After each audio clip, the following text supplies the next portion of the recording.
is Sawyer, and we're here with the second part of that collection video from earlier. I'm going to go over the second half of the books that I picked up. This is it's a bit more books, but not quite as interesting of books, I guess you could say, so it should go by a little quicker. First off, we have, I don't even know what this is actually, Strike Force. Yeah, I don't know what this is. Looks like some 80s Marvel comic book. It looks like it was an original idea. You know, a lot of times, and especially in that time period when Marvel would do that, it wouldn't usually work that well. You know, it's very rare. It's very rare that one of the two big companies, DC or Marvel, ever puts out a book that's like a completely new idea that actually takes off. It just doesn't. It doesn't usually take off for whatever reason. It's, you know, that's why you just see like 20 different Spider-Man titles over the years. You know. Next up, we have Night Force number 3. I've talked about Night Force before in other videos. It's a pretty cool little 80s miniseries, supernatural miniseries, developed by Marty Wolfman, who's pretty famous for doing the Tomb of Dracula and revamping the X-Men, revamping the Teen Titans, putting them into more mainstream continuity. Night Force was kind of like a passion project of his, but it didn't really take off the way he wanted, so it didn't go very far. But it's kind of a cult classic. It's, there is a fan base for it that really enjoy it. Next up, we got the Mighty Thor number 307. It's kind of got a big old tear down there in the middle, but okay. Then we have this Ghost Rider book, Ghost Rider number 71. Pretty cool cover. I just like the idea of the big statue following Ghost Rider. I thought that was kind of cool. Then we have this Fantastic Four book number 307. That's forever. Yeah, it's looks like you're fighting Diablo. Yeah, Diablo, old school Fantastic Four villain. And we have the Invaders number 30. Kind of classic looking old cover. I like the giant Nazi flying saucer thing there. Like, I mean, did the Nazis have to put the swastika on everything? Did they put the swastika on their cereal? I mean, what was then we have Iron Man, the all-new Iron Man number 176. And sorry if my voice sounds a little scraggly. I've been having this kind of cold for a little while, and I'm just, it just doesn't want to go away. And, we're fighting a losing battle against it. So it's all good. Then we have JLA Scary Monsters number 1 of 6. This is part of a 60-issue miniseries. Don't really know what goes on in this. Like I said, my friend who I got all these from, he just collected random books. He didn't really he didn't really go for like sets or anything like that. And I really do like the art on Plastic Man right there. I like how Plastic Man is actually more scared than anybody else, or looks more scared than anybody else in the cover. It's actually funny because Batman's actually the one that looks like the least scary, which makes sense because he's Batman. Then we have this Jason versus Leatherface, number 1 of 3, part of a little miniseries. You know what's cool about this is that this is actually published by Topps Comics. I didn't even know Topps had a comic book company.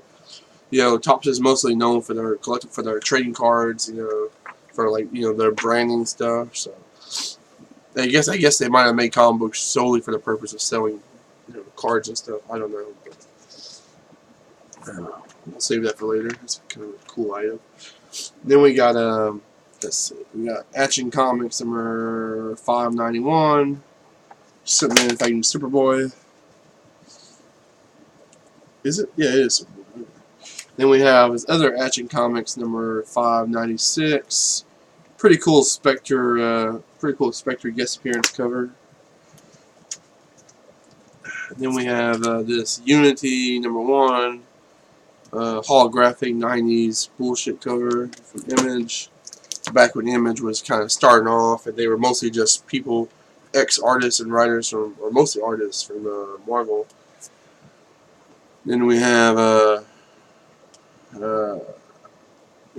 Eliminate number 3. Kind of a cool cover, I guess. Don't really know anything about that one. Then we got The Fly number 3. I have the same book at home. It doesn't have the sticker on it though. One of these days, I'm gonna have to just go and I'm gonna have to invest in a blow dryer. I don't actually own one. Now, I'm gonna have to just go and sit there and just pull our heat gun or something. And I'm just gonna not sit and pull all these little tags off all my books. Because I know they can come off pretty easily if you just use heat. Like if you just apply a little bit of heat to it and just kind of scrape it off gently, they will come off really easily usually without any wear to the book, unless you mess up. But I've done it before. I've done it before, like on novels and stuff, and in comic books I've done it before too, and it comes off really easy. But you just gotta actually spend the time to do it. Then we have Stormwatch number 2, and another kind of 90s image book. Then we have the Savage Dragon versus the Savage Mega Man. Yeah. I don't really know much about the big guy, the big blue guy or whatever. I know Savage Dragon. I don't know anything about the other guy. I know he's like a 90s image character that was kind of big during their opening years, but I don't really think he went anywhere after that. And then we have Young Bloods number 4. Pretty cool. I actually didn't even notice this. I was looking at the back and I was like, that looks like Bloodshot, and then I realized it is Bloodshot. They just drew him in the Young Bloods art style or whatever. I guess he was guest starring. That's kind of cool because he's actually a Valiant character. Then we have 2 issues of Web of Spider-Man number 305. I don't even know why my cousin has 2 issues of this, but he does, or did. And then we have another Web of Spider-Man issue, number 99. Just some kind of 90s Spider-Man comics. Another Web of Spider-Man. Oh, this is Supactor Spider-Man, number 209. Kind of looks like he's fighting the Punisher, but I know it's not.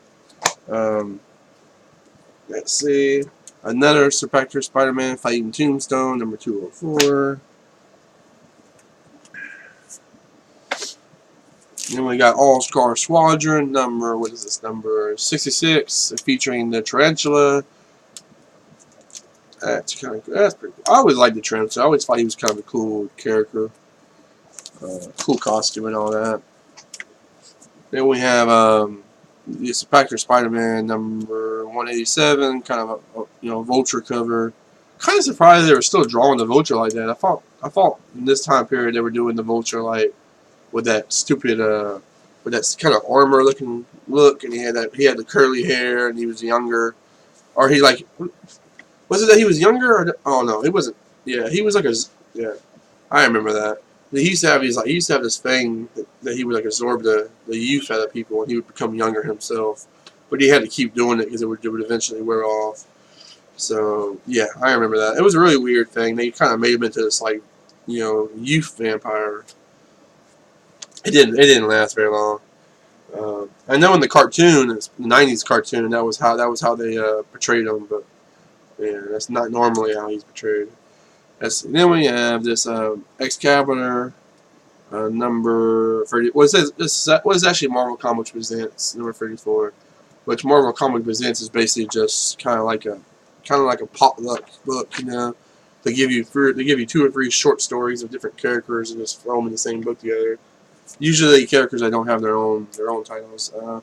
Then we get Avengers Spotlight number 33, cool little Hawkeye cover with some USA Soldier in the bottom, which you usually don't get a lot of USA Soldier or Agent or whatever very often. He's not really a very character that really appears that much anymore. Then we have this kind of cool looking Nova cover. This is Nova number 2 of that run anyway. Then we have this Moon Knight issue, Moon Knight number 45. Then we have this Iron Man issue number 257. Another one with a stupid price tagger on it. Then we have Static Shock number number 18. Static Shock's a pretty cool character. He had a pretty. I remember him in the cartoon. That was when I first got introduced to him, and I used to love that cartoon. It was made by Bruce Timm. The It was directed by Bruce Timm and his company, the same people that did the Batman and Superman animated series. He actually guest starred with Superman, I think, one time, and eventually he guest starred with Batman, but that was years later after the cartoon was over, I believe. Then we have this Superman, the comic book. I don't know why it says Superman the comic book. Number 4. Kind of a cool little. I like that. I like the cover. I like the concept of the cover. I don't really like the cover itself. It's a funny cover. Then we have Superman, the Man of Steel. Number what is this? Number 56. Yeah, just kind of a goofy looking Mr. Mxyzptlk cover. Then we have Superboy, number 4. Kind of the old '90s Superboy. I always find him so hilarious. It's just such a '90s look, you know, the leather jacket, the short hair, or the short curly hair, the sunglasses. It's just such a '90s look. Then we got Bloodlines. Yeah, Bloodlines number 1. This is actually a really thick book. So that's kind of cool. And then we have Ragman number 2, Cry of the Dead. Ragman's a pretty cool character. Doesn't really get him a lot of love. He's got an ongoing series right now, though, which is kind of weird, but it's a thing. Then we have Superman number 88. The name is all backwards and upside down. You know, just basically going with the theme of Bizarro, I guess. So, there we go. Then we have Superman number 745. Oh yeah, I remember this one. This is one where he fights the prankster. Yeah, the prankster. Which is a character you don't really see all that often. The prankster is basically kind of like Superman's version of the Joker. He's kind of he's more of like a goofy version of the Joker where he does jokes and all that and getting gags, but he's not quite as psychotic. Like he's like a less dangerous version of the Joker, basically. And he's still dangerous. I mean, he still kills people, but it's just not quite as scary, I guess, as the way the Joker does. Anyway, he's not a villain that you really see that often, but he is a villain, or Superman villain. And then we have Superman the Man of Steel number 30 fighting Lobo. You know, Lobo is one of those characters I never really cared for, but I know he has a lot of love out there. I know there's like a huge fan base for the character. There's a lot of people that really like him. I just don't really care. Every time I see him, I just think of fucking what's the guy's name? Sergeant Slaughter, the wrestler. I feel like he's just channeling, or is it Macho Man and Randy Savage? I feel like it's both of them. I feel like he's just channeling an '80s wrestler. Is what I feel like every time I see Lobo. Then we got the JSA number 5. This is I really love this JSA run. This is like, I don't even see when was this book put out, but this is like my favorite kind of incarnation of the JSA. This is the one that really kind of put them back on the map. And this came out in 1999. I didn't realize it was actually quite that old. But yeah, this is the 5th issue. This issue pretty much focuses primarily on Sandy, who was the former sidekick to Sandman.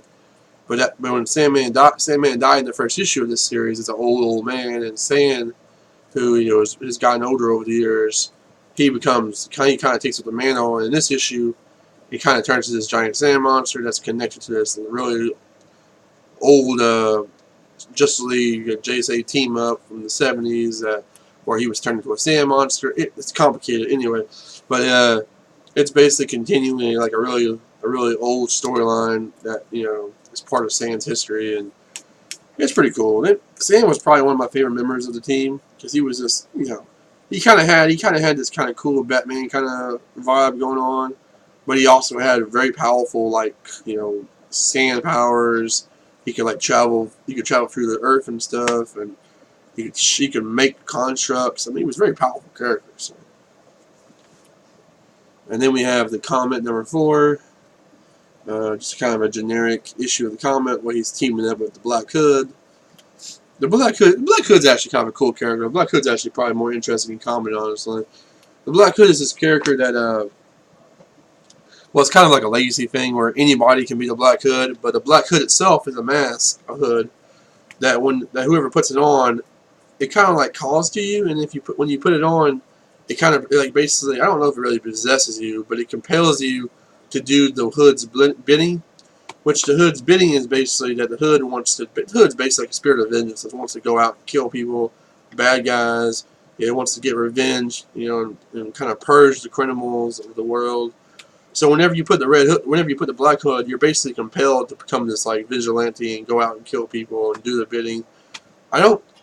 In most versions, it doesn't really give you any powers. It just makes you compelled to go out and be a killer and stuff. And it kind of, yeah. So yeah, I always thought it was an interesting idea though. It's kind of like a Punisher. It's kind of like a Punisher thing. They can always be a Punisher because Black Hood always gets killed, but somebody else just finds the mask or hood. Then we have this Shadow of the Bat. This is number 1. I guess this is like a miniseries or something. I don't even know, or maybe this is. I think it's just, actually I just think it's the title. I don't really like this cover though. I don't really like this art style. It's kind of. And the last, oh wait, never mind. Then we got this giant size Spider-Man and Doc Savage, and this is number 3 of the giant size Spider-Man books. Yeah, it's pretty cool. Doc Savage is this really old school Pulp Fiction character, or is it Pulp Fiction or Pulp Comics character? I guess Marvel. Well, I don't think anybody really owns the rights to them. I think they're just open domain, or I think they're just public domain. But anyway, this was like an issue where Spider-Man teamed up with him, and they had a kind of a battle together, or whatever, fighting this giant, whatever that Mentor thing, or Centaur, or whatever. But in the last couple books I want to show you guys, they're pretty cool. They're really beat up. They look like they have some water damage. They're probably not that, they're not in the best condition, but they're still really cool. Still kind of a unique thing. You got these, you got the Nightmare on Elm Street number 1. Really, really cool kind of painted cover there. These are those old school Marvel magazines they used to do. Marvel. This is basically the first. This is like basically the first attempt to do like really adult stuff that Marvel would have. So Marvel would do these magazine format because apparently if you did a black and white magazine, you could get away with more graphic material, more graphics, images and stuff. So a lot of times if Marvel had a more adult themed story, they would put it in this format. Like you would see these with Tomb of Dracula. You would also see these with Conan the Barbarian. And here we have the second issue of the Nightmare on Elm Street. Another really cool painted cover. I actually really like this image on the back too. It's kind of just black and white image of Freddy. I'm not really a huge horror guy. I'm not really a huge Freddy guy or Jason or anything like that. But I can appreciate these covers. I think they look amazing. I think they're very creepy, and it's just a cool thing. So anyway, that is the video, guys. Thank you guys for watching, and like, comment, and subscribe.